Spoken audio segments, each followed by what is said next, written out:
आस्था, अविर, अङ्कित, अस्मी, शरद, ठिकै छ, यिनीहरू नै आउने सधैँ।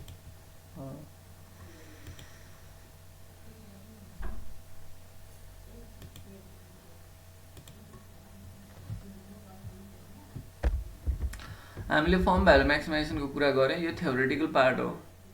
यसमा चाहिँ के छ भन्दाखेरि यसले थ्योरिटिकली एक्सप्लेन गर्छ एउटा फर्मले भविष्यमा कति पैसा कमाउँछ, cash flow after tax generate गर्छ, त्यसलाई गिभन डिस्काउन्ट रेटले डिस्काउन्ट गरेर प्रेजेन्ट भ्यालुमा लिएर आउने, त्यसलाई टोटल प्रेजेन्ट भ्यालु भन्छ। त्यसबाट चाहिँ आज लाग्ने खर्चहरू घटाइदिने हो भने नेट प्रेजेन्ट भ्यालु आउँछ। त्यही नेट प्रेजेन्ट भ्यालु नै फर्मको भ्यालु हो भनेर चाहिँ के भन्छ भन्दाखेरि चाहिँ यो थ्योरिटिकली हामीले एक्सप्लेन गर्छौँ। र तलपट्टि हामीले लेखेको पोइन्टहरू छ 5वटा पोइन्ट, त्यो पोइन्टलाई खोतल्दै जाने नि यहीँ पुग्न चाहिँ है त्यो। अब त्यतासम्म हामी जानु पर्दैन, तर यो फर्मुला पछि हामी युज गर्छौँ क्यापिटल बजेटिङमा, नेट प्रेजेन्ट भ्यालु निकाल्ने हो त्यो। अब अल्टरनेटिभली हिजो हामीले डिस्कस गऱ्यौँ firm value is the market capitalisation of equity or market price per share. Market price per share भनेको एउटा सेयरको बेसमा भयो, मार्केट क्यापिटलाइजेसन भनेको चाहिँ सबै सेयरहरूको भ्यालु भनेको कि एउटा सेयरको मूल्य अहिले बजारमा 500 रुपियाँ छ। अब त्यो कम्पनीले सेयर बजारमा जारी गरेको total number of share outstanding उसको 1 करोड छ भने 500 करोड त्यसको भ्यालु भयो, त्यो भनेको क्या त्यसले त्यो। It is broadly affected by 2 aspect, simply दुईवटा एस्पेक्टले।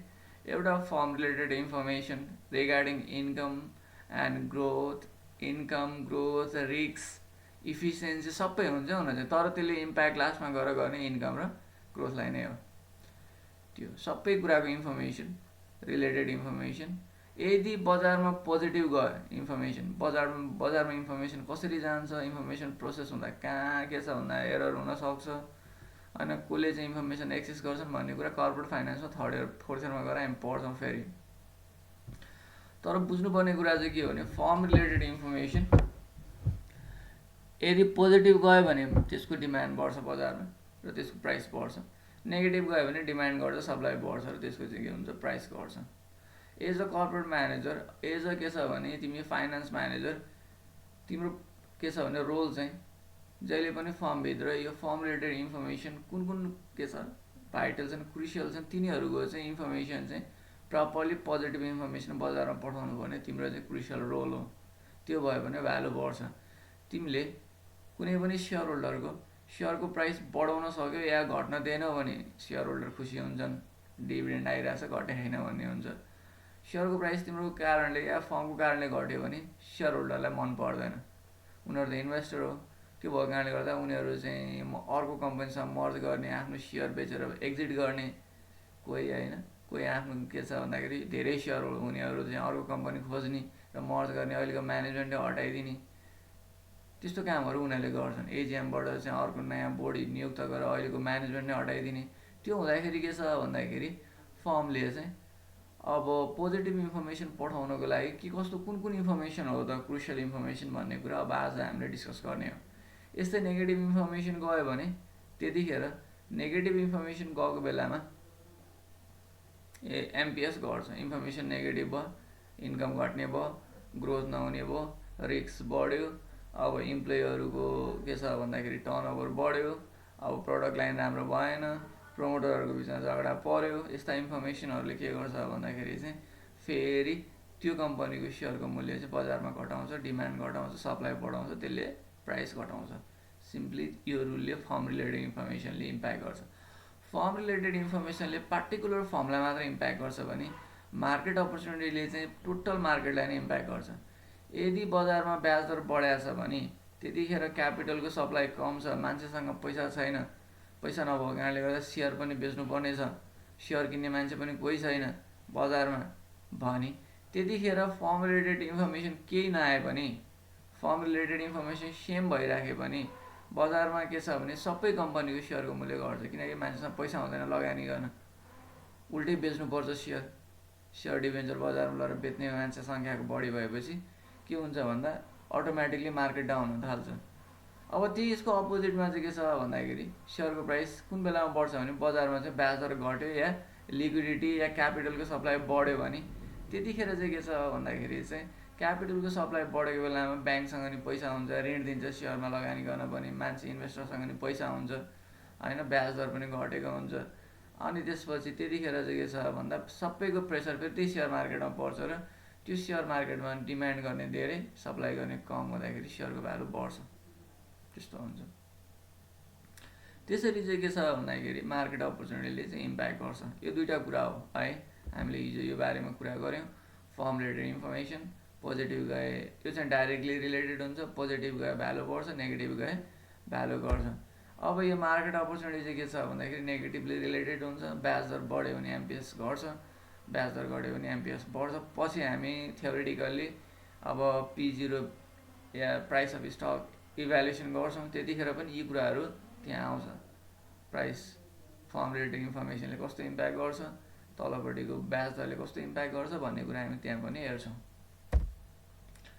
अब के फर्म रिलेटेड इन्फर्मेसन, यहाँ 5वटा पोइन्टहरू छ।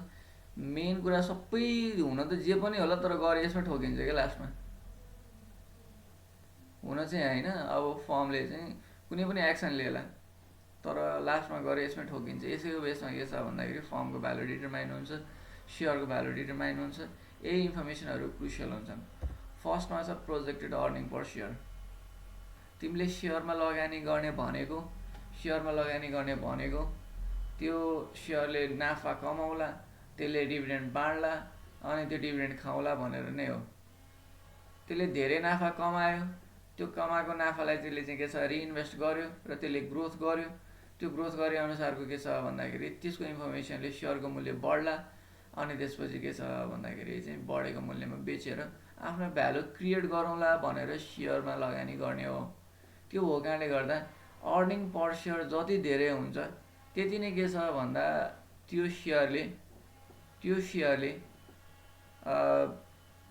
डिभिडेन्ड तिर्ने क्यापासिटी पनि बढी हुन्छ र त्यति नै के हुन्छ त्यो कम्पनीको चाहिँ के छ भन्दाखेरि डिमान्ड पनि हाई हुन्छ बजारमा, र त्यही कम्पनीको चाहिँ के छ भने सेयरको मूल्य बजारमा बढ्न थाल्छ। त्यही भएर फर्स्ट फ्याक्टर भनेको अर्निङ पर सेयर।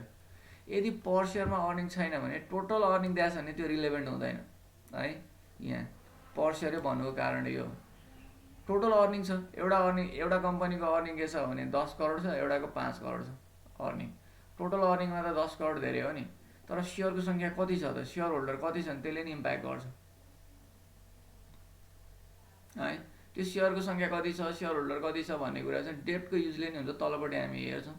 त्यो भएको कारणले गर्दाखेरि के छ भन्दाखेरि चाहिँ अर्निङ पर सेयर जुन कम्पनीको हाई छ, अदर फ्याक्टर रिमेनिङ कन्स्ट्यान्ट, जुन चाहिँको इपिएस बढी हुन्छ त्यसैले धेरै डिभिडेन्ड दिन्छ र त्यसैको सेयरको प्राइस बढी हुनुपर्छ। सिम्पल कुरा त्यो हो। अब इपिएस सँगै अर्को पनि हुन्छ, यसलाई मेजर गर्ने सम हो। अर्को हुन्छ रिटर्न अन इक्विटी, आरओई। तिमीहरूले कतै सुन्या होला, ROE, return on equity. Equity भनेको सेयर होल्डरको लगानी गरेको अमाउन्ट हो क्या, त्यसले कति रिटर्न गराएको छ यो चाहिँ पर्सेन्टमा हुन्छ। यो चाहिँ उनलाई मानिले 20% भन्यो, यो पर्सेन्टमा हुन्छ। यसले पनि सम अफ फिगर दिन्छ, यसले पनि दुईटाको कम्प्यारिजन गर्न सकिन्छ। एउटा कम्पनीको 20% छ, एउटाको 18% छ भने 20% भएको राम्रो भनिन्छ। त्यस्तै इपिएस पनि हामीले भन्न सक्छौँ, एउटाको 25 रुपियाँ इपिएस छ, एउटाले 25 रुपियाँ कमाइरहेछ एउटा सेयरले, अर्को कम्पनीले चाहिँ के गरिरहेछ भन्दाखेरि 20 रुपियाँ कमाइरहेछ या 30 रुपियाँ कमाइरहेछ। यतापट्टि धेरै हेरौँ न होइन, 30 रुपियाँ कमाइरहेछ। यतिखेर के छ भन्दाखेरि चाहिँ यसको 18%, यसको 20% रिटर्न छ भन्न सकिन्छ। इपिएसको इक्विभ्यालेन्ट आरओई हुन्छ क्या, यो चाहिँ पर्सेन्टमा हुन्छ। अर्को के छ अर्निङ पर सेयर हुन्छ। तर के छ हामीले फर्मको भ्यालु हेर्दाखेरि चाहिँ आरओई चाहिँ इन्टर्नल डिसिसन मेकिङको लागि, फाइनेन्सियल एनालिसिस गर्नको लागि युज गरिन्छ भने इपिएस चाहिँ डाइरेक्टली सेयरले कति कमाउँछ त। आफ्नो एउटा टिमसँग 1000वटा सेयर छ, आज एउटा सेयरले 20 रुपियाँ दियो भने 20,000 रुपियाँ आयो पैसा।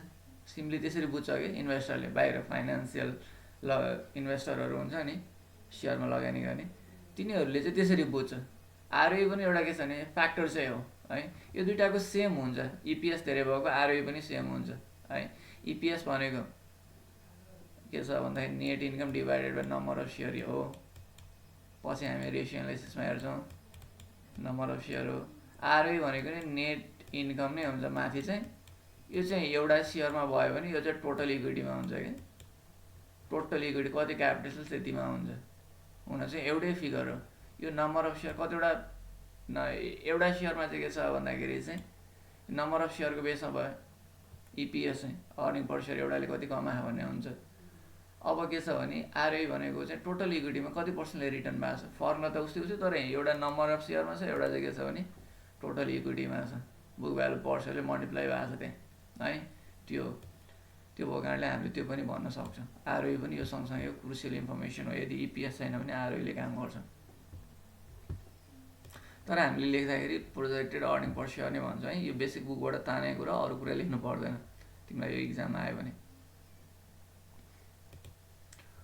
बुझ है अर्निङ पर सेयरले चाहिँ फर्स्टमा इम्प्याक्ट गर्ने कुरा हो। त्यसले जति कमाउँछ त्यति दिन सक्छ त्यही भएर जुन चाहिँको धेरै कमाउने क्यापासिटी छ एउटा सेयरले धेरै कमाउँछ त्यहीको सेयरको मूल्य बढी हुन्छ बजारमा सिम्पल कुरा। अर्को छ timing of realisation of earning.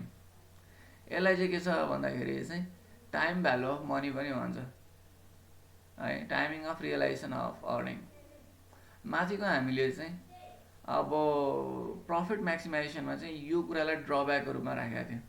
Profit त प्रफिट होइन कतिखेर कमाएको प्रफिट हो त भन्ने कुरा त्यसले डिफाइन नगर्ने भएको कारणले गर्दा त्यसले टाइम भ्यालु अफ मनीलाई इग्नोर गर्छ भनेर भन्छ। यो टाइम भ्यालु अफ मनी भन्ने बित्तिकै ब्याजको कुरा हो कि हामीसँग छुट्टै एउटा च्याप्टर छ टाइम भ्यालु अफ मनी भन्ने। त्यो टाइम भ्यालु अफ मनीले के निकाल्छ के हिसाब गर्छ भने ब्याजको हिसाब गर्छ। सिम्पली तिमीले छिटो कमाउन सक्छौ भने त्यसलाई फेरि रिइन्भेस्ट गर्न सक्छौ। रिइन्भेस्ट गर्न सक्छौ भने छिटो कमाएको पैसा धेरै हुन्छ सिम्पल कुरा त्यति हो। दुईवटा फर्मलाई हामीले कम्पेयर गऱ्यौँ एउटा फर्मले पनि एभरेजमा 10 वर्षमा त्यही नै रिटर्न दिएछ टोटल अर्निङ अर्कोले पनि 10 वर्षमा त्यही नै रिटर्न दिएछ तर एउटा फर्मले धेरै धेरै कमाइरहेछ सुरुमा होइन अब आउने 1-2 वर्ष 3 वर्षभित्र धेरै कमाउँछ। अर्को फर्मले चाहिँ लास्ट इयरहरूमा गएर धेरै कमाउँछ भने अहिले सुरुमा कमाउनेहरूको चाहिँ के हुन्छ फेरि कमाएको पैसालाई त के गर्छन् सेयर होल्डरले फेरि सेयरमा लगानी गर्लान् फेरि रिइन्भेस्ट गर्लान् होइन या के छ भने फर्मले पनि कमाएको पैसालाई फेरि रिइन्भेस्ट गर्ला अझै धेरै ग्रोथ गर्ला। त्यो भएको कारणले गर्दाखेरि जसले अर्लियर के छ भन्दाखेरि रियलाइजेसन अफ अर्निङ गर्न सक्छ छिटो कमाउन सक्छ त्यसकै के हुन्छ स्टक प्राइस हायर हुनुपर्छ हुन्छ त्यो हो कुरा। त्यसको ग्रोथ बढी देखिन्छ त्यो भएको कारणले गर्दाखेरि त्यसरी चाहिँ भन्न सकिन्छ है। भनेको मतलब के छ भन्दा छिटो कमायो भने त्यसलाई रिइन्भेस्ट गर्न सकिन्छ र त्यसको भ्यालु बढी हुन्छ। आज कमाएको 1 रुपियाँ अब आउने 1 वर्षपछि कमाएको 1 रुपियाँ भन्दा अभियसली बढी हुन्छ किनकि आजको 1 रुपियाँलाई रिइन्भेस्ट गरेर हामीले सर्टेन रिटर्न लिन सक्छौँ। यसको एजम्सन यो त्यो भएको कारणले गर्दाखेरि यो फर्म भ्यालु म्याक्सिमाइजेसनले चाहिँ टाइम भ्यालु अफ मनीलाई पनि कन्सिडर गर्छ। त्यो टाइम भ्यालु अफ मनीलाई कन्सिडर गर्ने भएको कारणले गर्दा यसले जति छिटो कमाउँछ त्यति नै राम्रो हुन्छ र त्यसकै त्यो इन्फर्मेसनले बजारमा त्यसको प्राइसलाई पनि इम्प्याक्ट गर्ने भएको कारणले गर्दा त्यो फर्मको भ्यालु पनि इम्प्याक्ट हुन्छ। त्यो भएको कारणले गर्दाखेरि जति छिटो फर्मले कमाउँछ त्यति नै छिटो के छ भने त्यो फर्मको चाहिँ सेयरको भ्यालु त्यो फर्मको भ्यालु त्यसको चाहिँ के छ भने सेयर होल्डरको भ्यालु बढी हुन्छ त्यो बुझ्नु पर्यो। र टाइम भ्यालु अफ मनी भनेको रिइन्भेस्टमेन्टको कुरा हो। टाइम भ्यालु अफ मनी भन्नाले ब्याजको कुरा हो इन्ट्रेस्टको कुरा हो। यही हामीले के छ भने टाइम भ्यालु अफ मनी भन्ने छुट्टै च्याप्टर छ त्यहाँ पढ्छौँ त्यसमा ब्याज निकाल्छौँ के छ भने क्यास फ्लोलाई यता र उता लैजान खोज्छौँ र पछि स्टक भ्यालुएसन र बन्ड भ्यालुएसनमा ती कुराहरू फेरि जोड दिन्छ। त्यसको भ्यालुएसन गर्दा त्यही ब्याजकै हिसाबको अनुसार गर्ने पछि प्रोजेक्टलाई इभ्यालुएसन गर्दा फर्मलाई इभ्यालुएसन गर्दा त्यही ब्याजको माथि पनि ब्याजकै कुरा हो। त्यो सुरुको फर्मुला छ नि क्यास फ्लोलाई चाहिँ डिस्काउन्ट गर्ने भने ब्याजलाई डिस्काउन्ट गरेर प्रेजेन्ट भ्यालुमा लिएर आयो है। त्यो माथि पनि टाइम भ्यालु अफ मनीको कुरा छ। त्यसपछि अर्को अब रिस्किनेस अफ रियलाइजेसन अफ अर्निङ यो प्रोजेक्ट रिलेटेड रिस्क पनि भन्छ यसलाई है। यो प्रोजेक्ट यसलाई टाइम भ्यालु अफ मनी भन्छ। टाइम भ्यालु अफ मनी तिम्रो बुकमा त्यो राख्यो होला। यो प्रोजेक्ट रिलेटेड रिस्क यो प्रोजेक्ट रिलेटेड रिस्क हो। कुनै पनि प्रोजेक्टको चाहिँ के हुन्छ भने स्पेसिफिक रिस्क हुन्छ क्या त्यसमा चाहिँ के छ भन्दाखेरि प्रोजेक्टकै आफ्नै इनहेरिटेन्ट रिस्क हुन्छ। त्यो अब दुईवटा कम्पनीको प्रोजेक्टको रिस्क चाहिँ के छ भने जुन चाहिँको बढी हुन्छ त्यसको भ्यालु कम हुन्छ। यसको सिम्पल कुरा यो रिस्क त कसैलाई मन पर्दैन। अब यसको के छ भन्दाखेरि रिस्क मेजर गर्ने भनेको चाहिँ कन्सिस्टेन्सी अफ अर्निङलाई हेरेर हो। अर्निङ कतिको कन्सिस्टेन्ट छ भने, जस्तो दुईवटा फर्म छ, ए फर्म र बी फर्म होइन। तिम्रो के छ भने यसले जहिले पनि के छ भन्दाखेरि अब इपिएस या अर्निङ चाहिँ इपिएस के गरिरहेछ भने हरेक वर्ष यसले चाहिँ मानिलिउँ 20 रुपियाँ कमाएकै छ, सधैँ 20 रुपियाँ कमाइरहेछ भने यसले अब आउने वर्ष नि 20 रुपियाँ कमाउला भन्ने एजम्सन हुन्छ नि। यसको रिटर्न सर्टेन हुन्छ क्या, यसको रिस्क कम हुन्छ। यसले चाहिँ कहिले काहीँ 20 रुपियाँ कमाएछ, कहिले 10 रुपियाँ कमाएछ, कहिले फेरि नेगेटिभमा छ होइन, 5% नेगेटिभ, कहिले काहीँ लस पनि छ, कहिले काहीँ फेरि बढेर 30% नि भएको छ। हुन चाहिँ एभरेजमा यसको पनि 20% 20 रुपियाँ नै छ सबै वर्ष हिसाब गर्ने हो भने। तर यसले चाहिँ हरेक वर्ष 20 रुपियाँ कमाएको छ भने यसले त सर्टेनली 20 रुपियाँ कमाउँछ। यसले त के गर्छ। त्यही भएर इन्भेस्टरको प्रिफरेन्स के हुन्छ भने जसको अर्निङमा कन्सिस्टेन्सी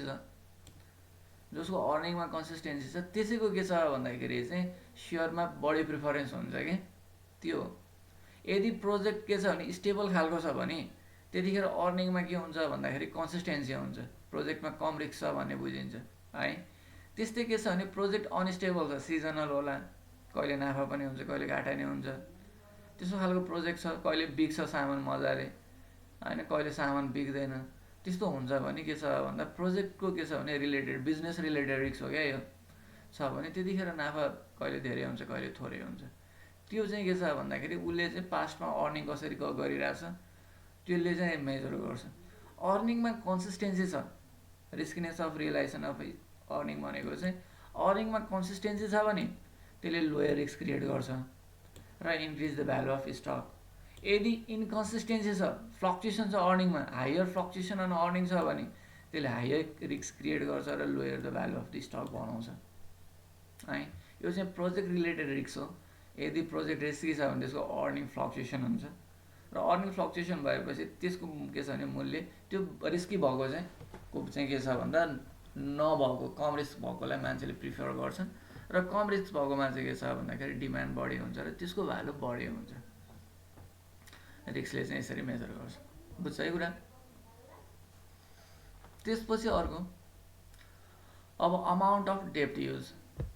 अमाउन्ट अफ डेप्ट युज भनेको चाहिँ फाइनेन्सियल रिस्कको कुरा, माथिको रिस्कको कुरा चाहिँ प्रोजेक्ट रिस्कको कुरा हो, प्रोजेक्टकै आफ्नै रिस्क पनि हुन्छ। अनि त्यो प्रोजेक्टमा लिएर आएर फाइनेन्सियली के छ भने कताबाट लगानी गरेको छ, त्यसले चाहिँ सेयरको प्राइस सेयर जारी गरेर लगानी गरेको छ कि डेप्ट जारी गरेर लगानी गरेको छ कि ब्याङ्कबाट लोन लिएर आएर लगानी गरेको छ कि बोन्ड जारी गरेर लगानी गरेको छ कि त्यसले पनि के छ भन्दा फर्मको चाहिँ भ्यालुलाई इम्प्याक्ट गर्छ। सिम्पली सुनिरहेको छ है तिमीहरूले, सिम्पली डेप्ट युज गर्यो भने त्यसले इपिएस चाहिँ बढाउँछ। माथि मैले भने नि इपिएस क्रुसियल इन्फर्मेसन हो नि। यदि फर्मले डेप्ट रेसियो बढाउँदै लग्यो भने इपिएस चाहिँ बढाउँछ। तिमीहरूलाई थाहा छ है total assets is equal to के हुन्छ, क्यापिटल प्लस डेप्ट होइन त। लायबिलिटिज भने डेप्ट हो, डेप्ट प्लस इक्विटी भन्छौँ क्या हामी। इक्विटी भनेको क्यापिटल हो। यो क्यापिटल भनेको के हो, ओनरहरूले हालेको पैसा हो, यो सेयर होल्डरले हालेको पैसा हो। डेप्ट भनेको के हो, ऋणबाट लिएर आएर लगानी गरेको पैसा हो। अब डेप्टबाट र के छ भने इक्विटीबाट चाहिँ कति सम्पत्ति आएको सबै त्यो टोटल सम्पत्ति यता देखिन्छ। सिम्पली यही हो नि हामीले गरेको ब्यालेन्स सिटमा होइन। अब के छ भने यो टोटल एसेट्स भनेको लगानी हो, टोटल इन्भेस्टमेन्ट हो नि त, इन्भेस्टमेन्ट हो। इक्विटीबाट कति गर्ने होइन, 100% इक्विटीबाट लगानी गर्ने भने के हुन्छ, के छ भने यसको 0% गर्ने कि यसबाट यसलाई चाहिँ 50%, यसको चाहिँ 50% गर्ने कि डेप्ट, या डेप्टको चाहिँ के छ भन्दाखेरि 70%, इक्विटीको के छ भन्दाखेरि 30% गर्ने हो कि। यो इक्विटी भनेको के हो त भन्दा सेयर होल्डर हो। सेयर होल्डर भनेको के त सेयरको प्राइस हो, बुझ्यो है कुरा। इक्विटी भनेको इक्विटी सेयर होल्डर हो र यही सेयरको प्राइस हो। जति यसको रेसियो घट्दै जान्छ सेयर होल्डरले लगानी गर्ने कम हुन्छ र ऋण ल्याउने बढी हुन्छ। टोटल एसेट्स त एउटै हुन्छ होइन, ऋण ल्याउने प्रोसेस बढी हुन्छ। तर कुनै पनि के छ भने फर्मले ऋण युज गरेको छ, डेप्ट युज गरेको छ भने त्यसले त्यो डेप्टलाई एक्सप्लोइट गरेको छ भने चाहिँ बुझिन्छ है। त्यसलाई चाहिँ के छ भन्दाखेरि दोहन गरेको छ भन्ने चाहिँ बुझिन्छ। तिमीले चाहिँ के छ भने कतै डेट चाहिँ के छ भन्दा 20% लिएर आएर 15% आफूले लगानी त गर्दैनौ होइन। तिमीले चाहिँ कतै के छ भने 10% ऋण पायो, अहिले त 15% रिटर्न होला जस्तो छ, त्यहाँ लगेर लगानी गर्छौ। अदरवाइज तिमीले त लगानी गर्दैनौ होइन।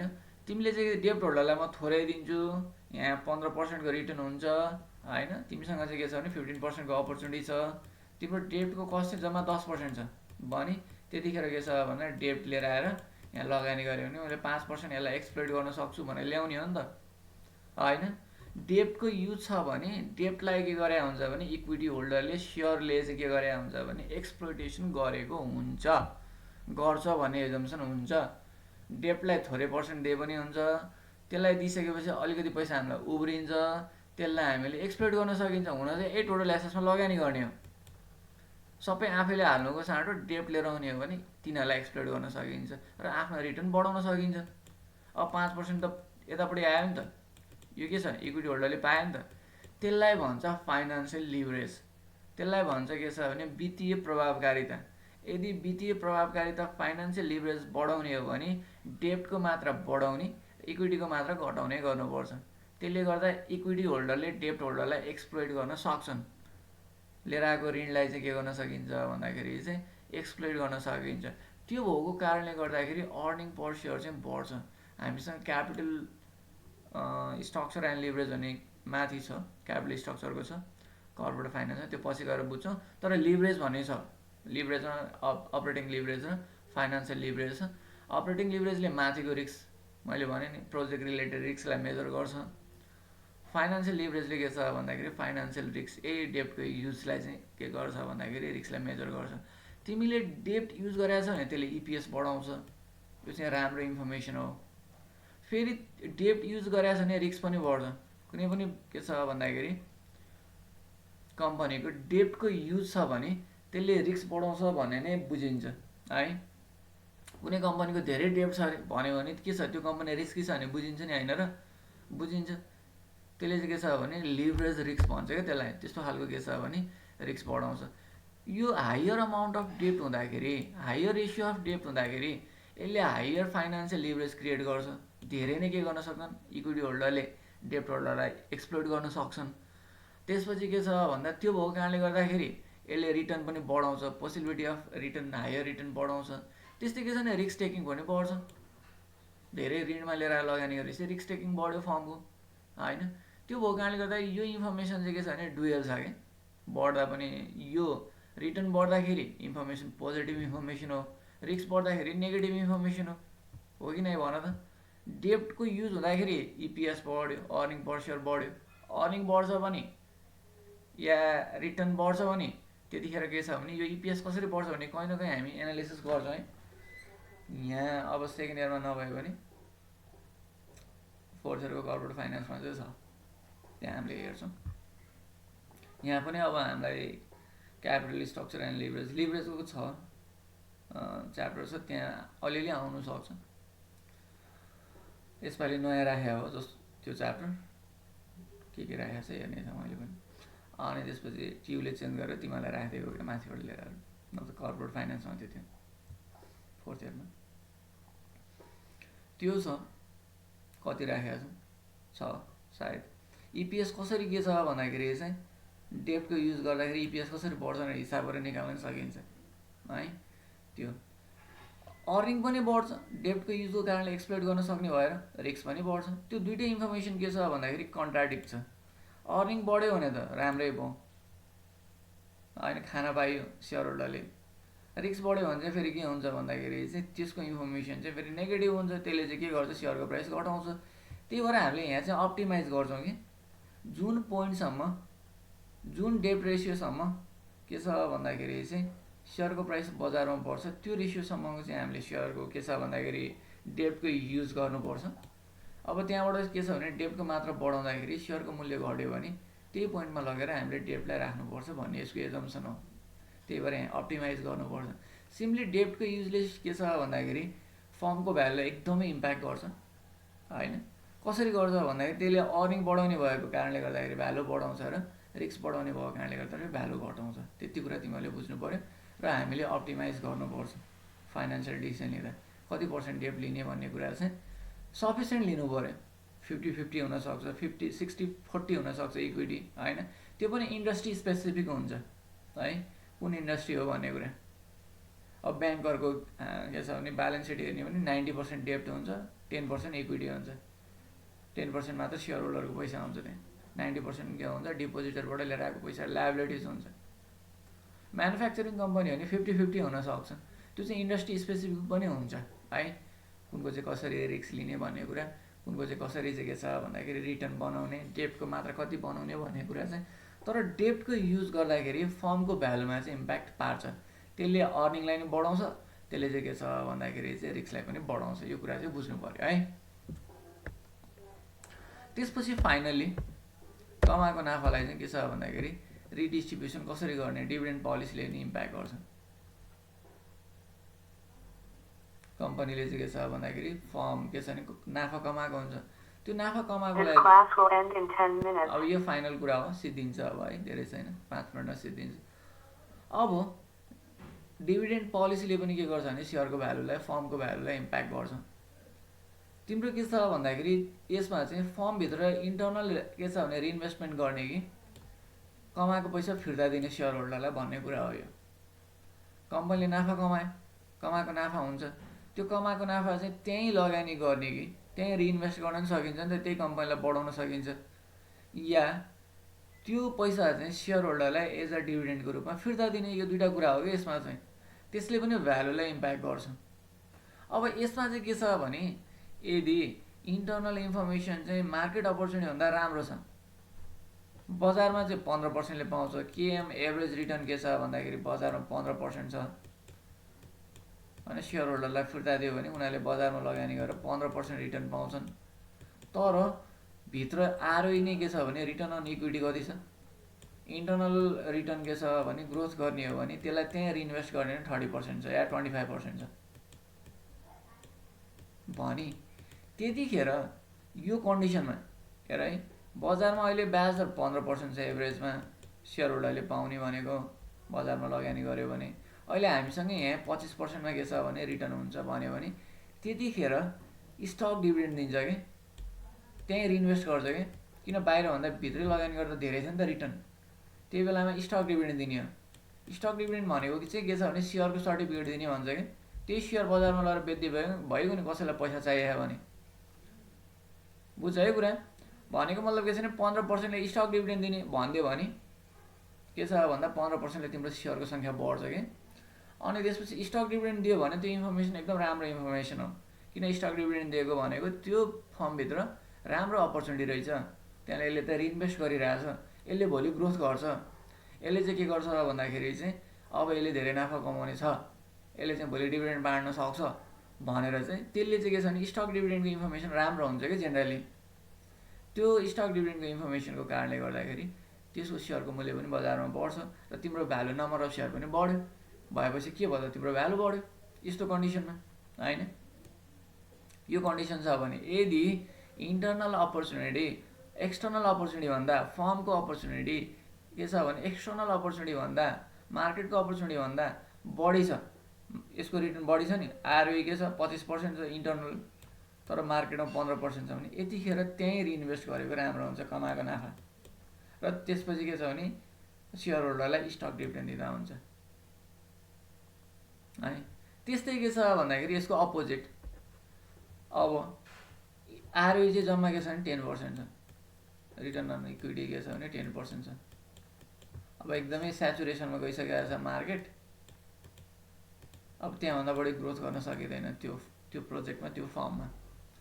अब कमाएको नाफा के हुन्छ भने त्यतिखेर चाहिँ बजारमा 15% रिटर्न छ, के छ भन्दाखेरि चाहिँ भित्र इन्टरनल रिटर्न 10% छ, त्यहाँ इन्टरनली रिटर्न गर्न हुँदैन, यतिखेर चाहिँ रिस्की हुन्छ, अझै घट्न सक्छ। अब मार्केट स्याचुरेटमा गइसक्यो त्यो मार्केट, अब त्यहाँ धेरै लगानी गर्नु पनि हुँदैन होइन। त्यो भएको कारणले गर्दाखेरि के छ भन्दाखेरि कमाएको नाफा उनीहरूलाई सेयर होल्डरलाई फिर्ता दिनुपर्छ। फिर्ता दियो भने उनीहरूले बाहिरै 15%मा लगानी गर्छ, त्यतिखेर उनीहरूको भ्यालु बढ्छ। यसले पनि के गर्छ भने यतिखेर चाहिँ क्यास डिभिडेन्ड दिने हो, क्यास डिभिडेन्ड दिने हो है।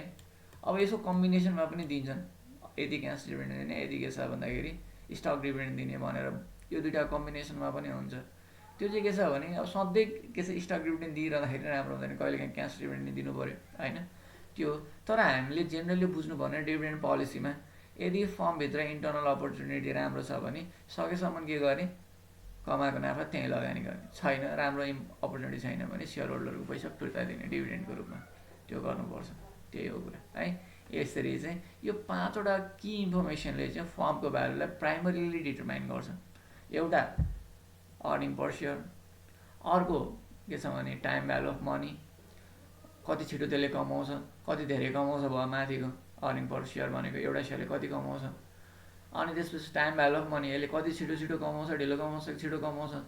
अर्को भनेको रिस्किनेस अफ प्रोजेक्ट, अरू के छ भन्दाखेरि फ्लक्चुएसन, कतिको यसको अर्निङ अफ फ्लक्चुएसन छ, कन्सिस्टेन्सी छ कि छैन, त्यो त्यसले पनि रिस्क मेजर गर्छ। अर्को भनेको डेप्टको युज, यसले कति धेरै डेप्ट युज गरेको छ होइन, डेप्ट धेरै युज गर्यो भने रिटर्न पनि बढ्ने पोसिबिलिटी हुन्छ, रिस्क पनि बढ्छ होइन त्यो कुरा।